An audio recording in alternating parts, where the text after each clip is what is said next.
du Togo. L'Assemblée va écouter une allocution de Son Excellence Bassirou Diomaye Diakhar Faye, président de la République du Sénégal. Je prie le protocole de bien vouloir escorter Son Excellence et je l'invite à s'exprimer devant l'Assemblée.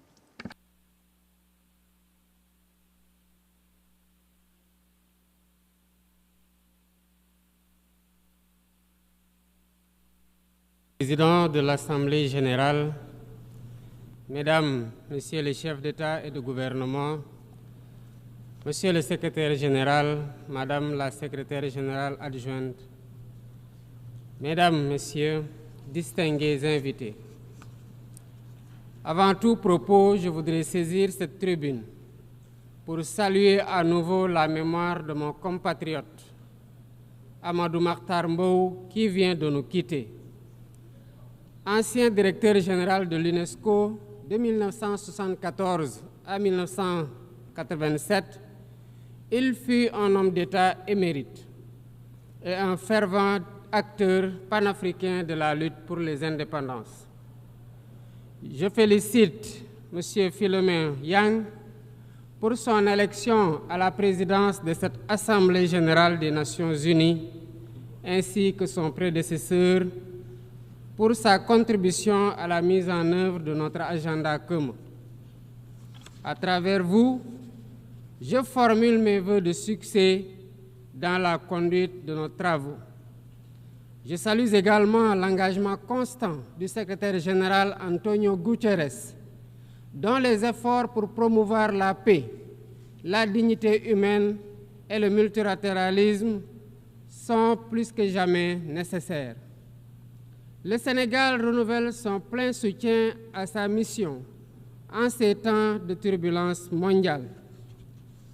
En prenant la parole aujourd'hui, je suis habité d'une conviction profonde: l'unité dans la diversité est la clé pour garantir le développement durable et la dignité humaine pour tous, partout dans le monde.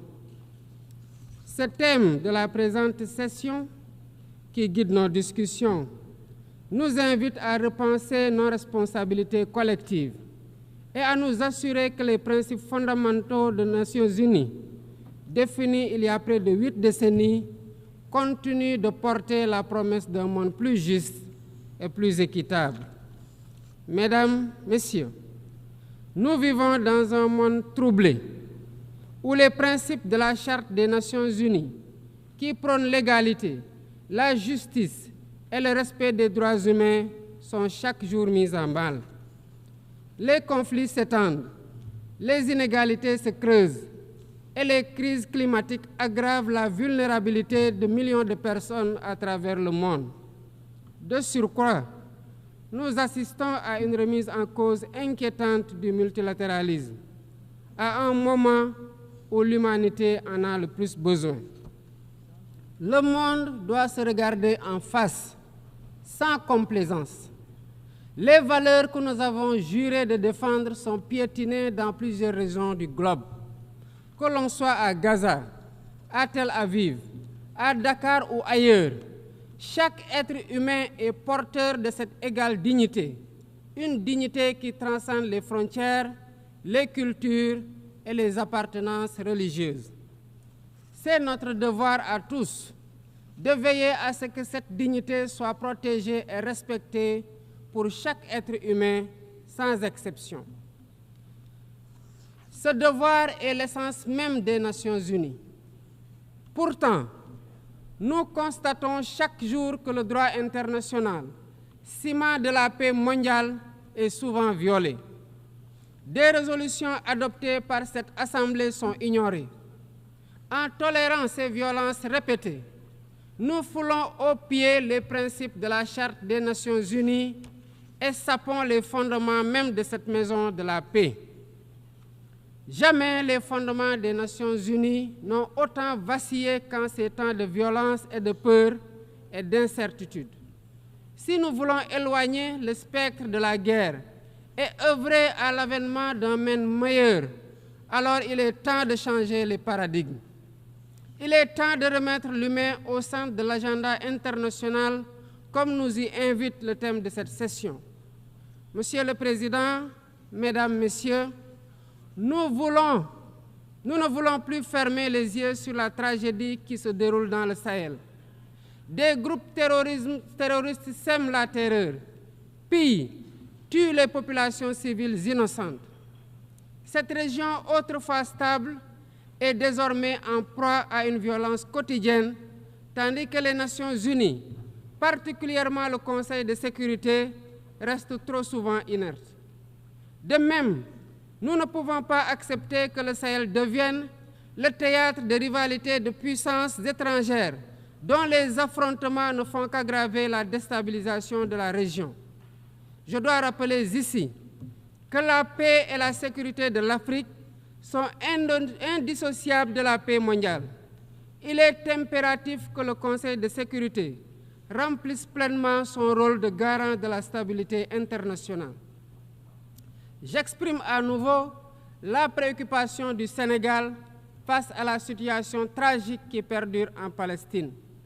Des générations entières y ont grandi sous l'ombre de l'oppression, privées de leur droit fondamental à un État viable.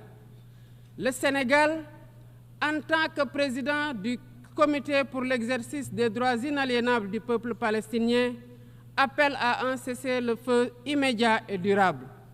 Nous réitérons notre soutien à la solution des deux États, avec Jérusalem-Est comme capitale de la Palestine, conformément aux résolutions pertinentes des Nations Unies. Cette guerre qui n'épargne ni femmes, ni enfants, ni infrastructures vitales est une plaie ouverte sur la conscience internationale. Il est impératif que le droit international humanitaire soit rétabli dans toutes les zones de conflit et que les Nations Unies jouent pleinement leur rôle de médiateur et de garant de la paix. Mesdames et Messieurs, la paix n'est pas seulement l'absence de guerre. La paix, c'est aussi la possibilité pour chaque être humain de vivre dans la dignité, de se nourrir, de se loger, de s'éduquer et de recevoir des soins. Or, aujourd'hui, plus de 750 millions de personnes ne mangent pas à leur faim et des millions basculent chaque jour dans l'extrême pauvreté. Ces chiffres éloignent de plus en plus le monde des objectifs de développement durable fixés pour 2030. Nous ne pouvons plus accepter que les mécanismes de gouvernance mondiale continuent de reproduire ces inégalités.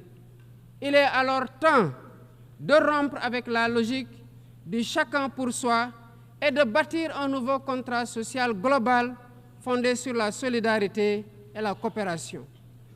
Ce contrat doit inclure des réformes majeures pour s'attaquer aux défis politiques, économiques, environnementaux de notre époque. Premièrement, il est impératif de sauvegarder et de renforcer le multilatéralisme comme cadre unique d'action pour la paix et la sécurité internationale.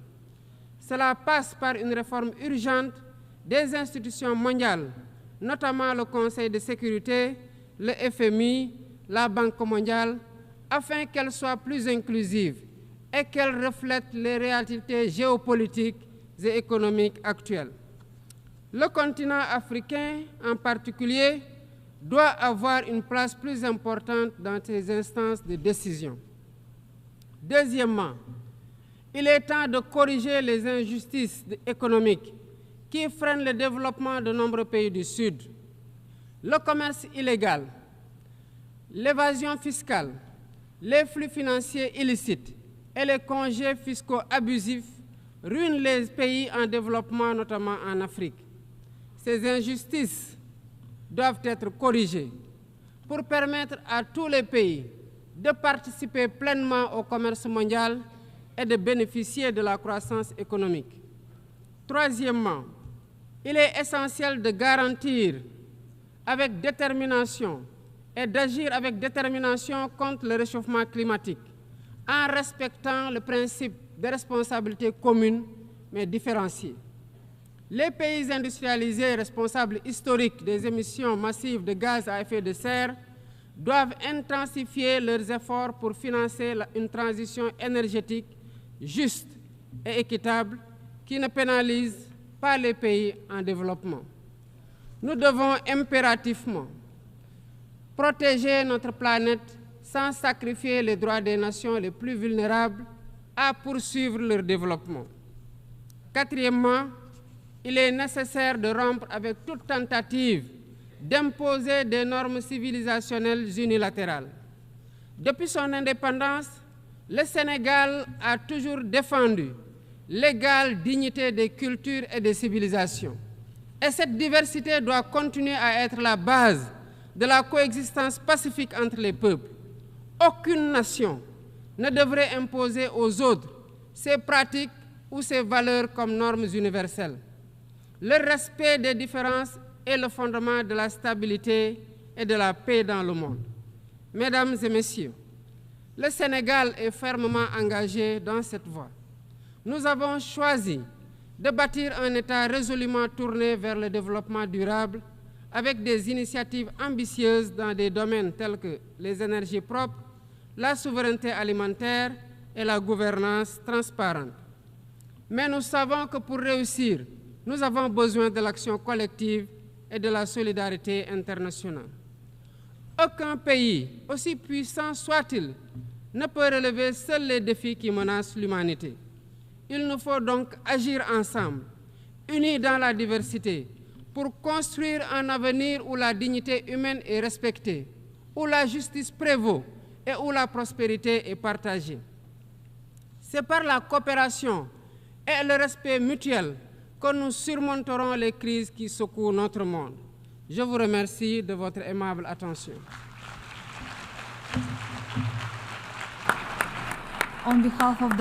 Au nom de l'Assemblée, je remercie le président de la République du Sénégal.